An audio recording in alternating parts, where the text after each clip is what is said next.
pretty sure he would have got it in before 5. I honestly, Eric, think that the USGA saw how screwed up that course was, and they said, you know what? The penalty that we can give Phil is we're going to make him play 14, 15, 16, 17, and 18. We're not going to give him the easy way out and DQ him. Well, I guess you have a point there. The thing that cracked me up about this is that it's the ESPN and Fox News. What was the headline on Sunday or even Saturday night? Oh, how does this affect Phil Mickelson's legacy in the game of golf? I'm like, are you kidding me? This is a 2-second moment, and Phil Mickelson with 40-plus wins, he's a multi-major championship winner. If you think that this affects Phil Mickelson's legacy in the game of golf at all, you need to get a grip. I mean, come on. Everything these players do, and we've talked about it with LeBron, and we've talked about it with Kevin Durant and Russell Westbrook, and everything they do, whether they bend down and tie their shoe wrong, it's going to affect their legacy. And whether Phil Mickelson hits a moving ball, it affects his legacy. No, it doesn't. It was a momentary lapse. And you know what I think it was? I had a friend who texted me and said, it was almost like Phil let 20 years of frustration at the U.S. Open just finally boil over, and doing that was kind of a middle finger to the USGA. And they just didn't have the balls to DQ him because they knew that they were the ones that screwed up. And so does it affect his legacy? Absolutely not. Was it funny? Yeah, it was actually kind of comical. John Daly's done it before. He did it at Pinehurst years ago. Players they don't like to be made fools of. And that's kind of where it was coming to. That putt was going to roll down the front of the green. He would then have a 30-yard chip, which if it didn't get up onto the right level, it was going to roll back to his feet again. There's no telling how many times he might have done that. He could have walked away with a 10, 11, 12, 13 on that hole. As it is, he takes a very high number anyway. But a 2-stroke penalty, I mean, as much as I'm defending him right now that it doesn't hurt his legacy, I do actually think he should have been disqualified because the intent of what he did broke 1-2, which was to deflect a ball in motion. The fact that he swatted it at the hole, like I said earlier, it kind of saved him because then the USGA could say, well, he was making a stroke at a moving ball. They got kind of lucky. Those two rules overlap a little bit, and I think the R&A and the USGA might have to actually look at these two rules and how they overlap in this sort of rare situation. I thought he should have been DQ'd the more I thought about it. But is there an overreaction to it too? Yeah, absolutely there is. It just doesn't feel like that should be the lead story in there. I thought the funniest thing was Beef Johnston's reaction was like, what were you doing, dude? Yeah, Beef had the perfect reaction. It's like all you can do is laugh about it. Phil laughed about it, and I think he was like in 60th place, 11 over. Now, is it a question about the integrity of the game at that moment? Sure. But you can't call Phil's integrity into question over a one-time thing like this. It wasn't like I could have done that. It wasn't like he was in the top 5 trying to save his round by knocking it back. Like, right. Oh, I'll just fall 2 strokes back versus, right. Potentially, like you said, going down, chipping it up, and maybe rolling back, and like Tiger did at 1 on his first hole on Thursday. Like every player did. Yeah, I mean, we saw Jordan Spieth run up after a ball hoping to kind of mark it, and it rolled back to him before he got there. Phil's was just frustration. We all go through it on the golf course. He just lost his mind for a moment, and at that point, he was so far out of contention, he didn't care. It was just let me get out of here. He probably hoped he got DQ'd. He was probably like, Tiger, bring the yacht back. Let me go down with it. Let's get the hell out of here. Well, and to his credit, I mean, he went to the USGA and said, don't leave me in this tournament if I should be disqualified. If that's the ruling that I should have, then you need to disqualify me. But give me whatever the penalty is, and I'm moving on because I'm tired of this hole. I want to go to the next tee. I want to get the heck off the Long Island. And some people said he probably should have went Saturday night and partied with Tiger Woods on the yacht and had some brewskis and then just not showed up on Sunday. He should have just called and said, yeah, I'm just going to withdraw myself. Yep. Or I think he probably wished that there was a mercy rule, especially if he thought the course on Sunday was going to play anything like it played on Saturday. Let's move it over to the World Cup. It's in full swing right now with group action. Most of the teams have already played one game. I think there's one group left that hasn't played yet as of Monday night. So, Rick, there's been some upsets. There's been some crazy moments already in the first game of group play. What's been the biggest surprise for you so far? I think if you go with biggest surprises, and look, I'm not we've talked about this last week. I don't have a lot of knowledge about the game of football, the game of soccer over here in the States. I don't follow international teams by any stretch. But I've read up and kind of like we talked about who were the favorites and who I think you have to be a little bit surprised that Spain came to a draw in their first match. I think France pulled off a nice win over Australia to get the 3 points. That was a nice one. Now, you have to look at teams like Argentina. That was a disappointment for them, having a draw coming out of Group D. Then you also have to look at Brazil. Brazil having a draw and only getting 1 point out of Group E. That could come back to bite them. I know it's early. There's 3 games. Every team has to play each other.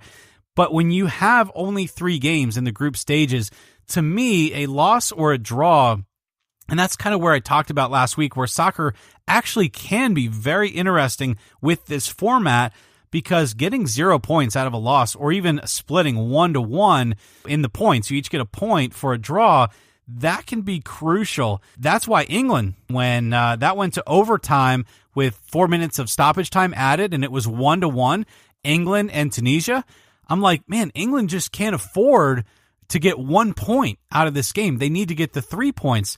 Kane scored that goal in the first minute of stoppage time. That's a huge moment for a club like England to walk out of there with 3 points. Belgium had already gotten 3 points earlier in the day. I just look at that and I think, okay, where do teams like Argentina or Spain or even Brazil go from here? Because you get into that situation where they feel like they have to win out. Now, that brings us to the biggest surprise. Sweden and Mexico both have 3 points in Group F, and Germany, the defending champions, sit there with 0 points. That, to me, was the story of round 1 of group play. Yeah, I got to agree with you. The Mexico win over defending champion Germany, I thought that was the biggest upset in terms of I saw story-wise. We're in the States, so we love star power. Doesn't get any bigger than Ronaldo when it comes to World Cup. He had a hat trick in his first game of group play. So will he be the star of this tournament, or is there somebody else that I'm missing? Certainly, if he keeps playing like that, I mean, that's going to be what I think moves the needle for, like you said, Americans love star power. They love the names of a sport. And as I watch these games, I'm going to have to learn more about these names. As I'm reading things about some of these games, I mean, like Neymar, he didn't play particularly well in their game, and then they walk away with a result that wasn't exactly what they had hoped for.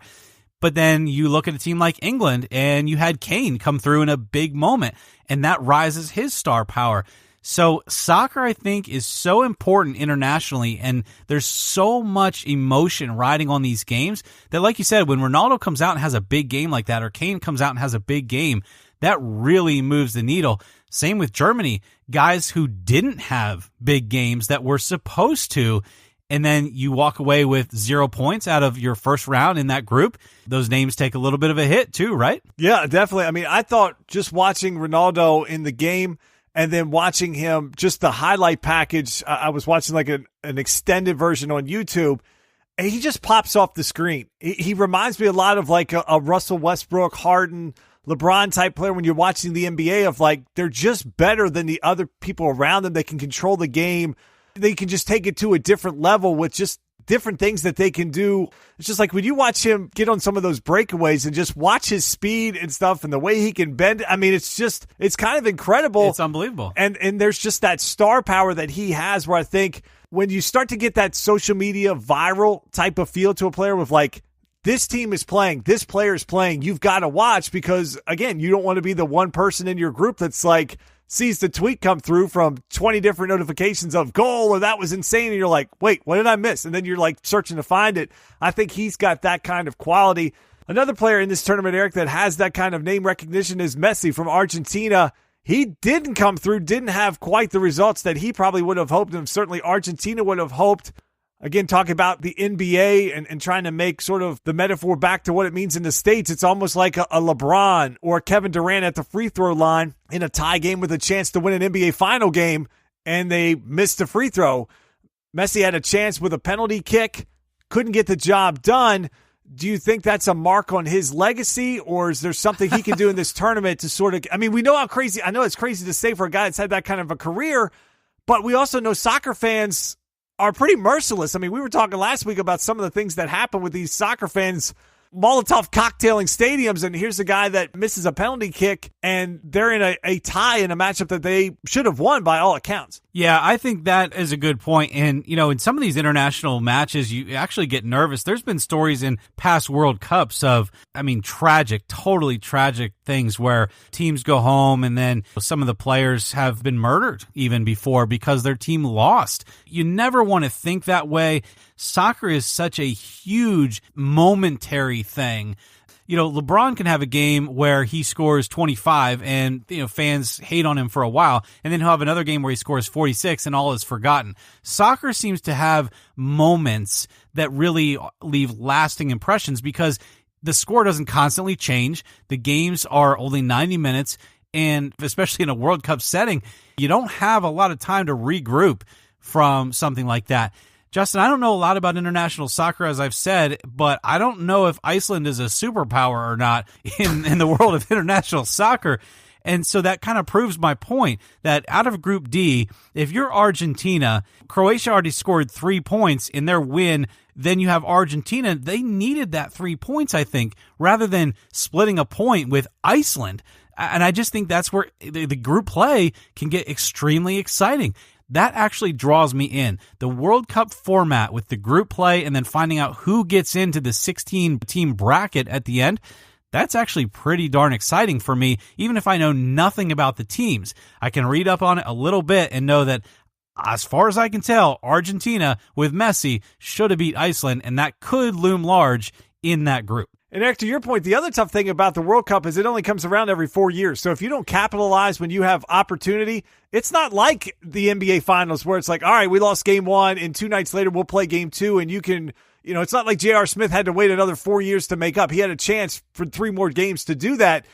You don't really get that. If you don't capitalize in group play and you fall behind and someone gets a tie or a win that maybe you didn't anticipate them getting, it could be all over real quick for you. So we'll continue to follow the World Cup. We'll have more updates. Eric and I will continue to try. A lot of the group stages will be almost done next Thursday when we release. So we'll keep trying to improve our soccer knowledge base, and we'll keep interacting with our fans on Twitter, and they can keep us straight as well. Eric, we got a couple other quick questions we'll throw out here before the end of the show.